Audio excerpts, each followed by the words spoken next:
This is Brian Kamenetzky, the LATimes.com Lakers blog, here with my brother Andrew. Hey! Tuesday night at Staples Center, the Lakers once again beat up on a defenseless, hapless, not very good opponent. It's like Groundhog Day, except no rodents. Yep, beating up on the New Orleans Hornets. They were tonight's victim. 110-99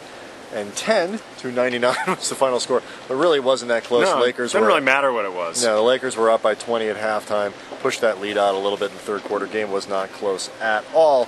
This is their 7th win in a row, all over sub-500 teams except one, the Oklahoma City Thunder. But here's how it reads. They beat Detroit by 13, Chicago 15, Oklahoma City 16, the Knicks by 10. That game wasn't that close. No. The Golden State Warriors by 33. That game wasn't even that close. The Nets by 19. Wasn't that close. Nope. And tonight again against the Hornets, 11.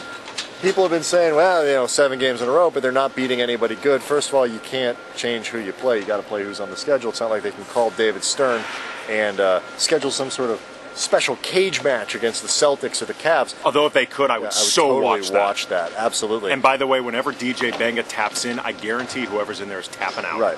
You only can play who you're going to play, and in point of fact, the Lakers are playing very well and destroying these teams. It's not like any of these games have been close. Yeah, I talked a little bit with Pau Gasol and Lamar Odom, heard Kobe Bryant talk afterwards as well, and they all basically said variations of the same thing.